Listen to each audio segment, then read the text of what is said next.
Tila nabuhayan ng pag-asa ang kaanak ng ilang nawawalang sabungero. Ngayong may hawak ang Justice Department na posibleng bagong pagkunan ng ebidensya mula sa mga suspect. Nakatutok si Salima Refran. Case number 1 po sila nakulong. Ngunit under investigation po sila sa mga kaso nyo. Ito ang ibinalita ni Justice Secretary Jesus Crispin Remulla sa mga pamilya ng nawawalang sabungero sa case conference kasama ang PNP, CIDG, NBI at prosecutors. Ang 6 na naaresto para sa pagkawala ng 6 na sabungero sa Maynila noong January 2022, iniimbestigahan na rin para sa pagkawala ng iba pang mga sabungero. Sila rin naman ang suspect sa karamihan ng kaso rito sa missing sabungeros. At ang isang malaking bagay na nangyayari ngayon ay nakuha yung mga telepono nila at inaplayan ito ng cyber warrant ng CIDG.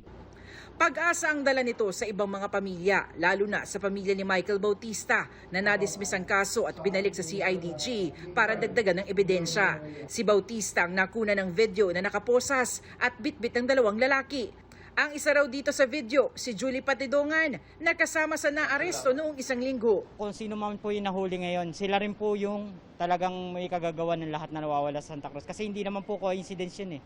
Bukod sa kaso ng 6 na nawala sa Manila Arena at ang kinuha sa kanyang bahay sa San Pablo, Laguna, 27 pa ang nawawalang sabungero na nawala sa Laguna, Bulacan at Batangas. Hinahanap po talaga namin yung hustisya kung sino pong ang nagpadukot sa kanila, kung sino mastermind. Kung may aasahan pa ba kami o wala na. Kung mga patay na, ilitaw na nila yung mga bangkay. Yun lang naman.